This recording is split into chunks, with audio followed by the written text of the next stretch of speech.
Friends, આજે આપણે બનાવીએ ફ્રાઈડ કારેલા ચિપ્સનું શાક।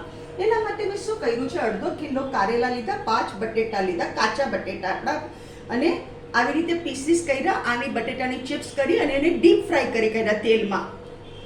હવે હું તમને કહેતી જાઉં છું, અહીંયા મેં 1 ટેબલસ્પૂન ખાલી ઓઇલ ગરમ કર્યું છે, એમાં આ 1.5 ટેબલસ્પૂન જેટલા સફેદ તલ એ આપણે નાખી દેવાના, અને એની ઉપર આ શાક નાખી દેવાનું જે આપણા તલ ઉડે નહીં।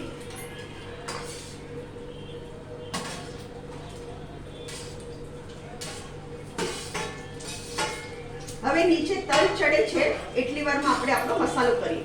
અહીંયા મેં 1 ટેબલસ્પૂન કિસમિસ લીધી છે, આપણે કિસમિસ નાખી દઈએ।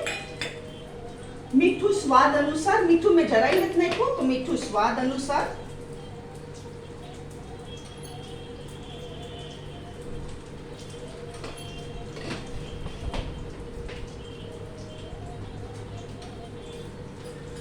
हल्दी हाफ टीस्पून,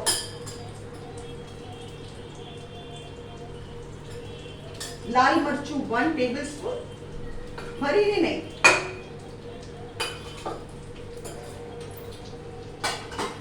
અને અહીંયા મેં શું કર્યું છે, આ છે સાકરનું પાણી।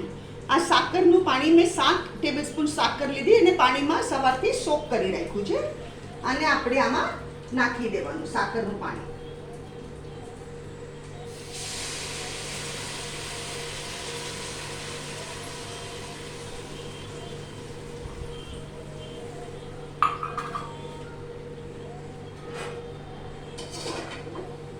એટલે ગેસ ફાસ્ટ કરું છું।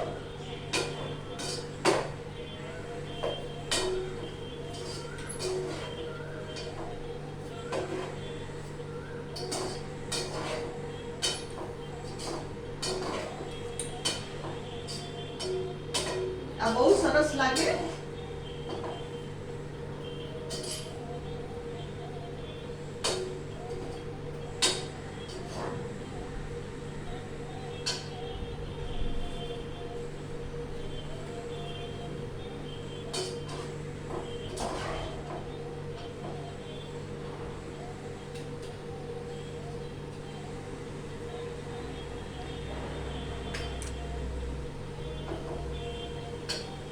ફ્રેન્ડ્સ, આ છે આપણું ફ્રાઈડ કારેલા ચિપ્સનું શાક। અગર તમને મારી રેસીપી પસંદ આવે તો કમેન્ટમાં જરૂરથી લખો, તમે બી બનાવો, અને મારી વિડીયોને લાઈક કરો, શેર કરો, મારી ચેનલને જરૂરથી સબસ્ક્રાઈબ કરો।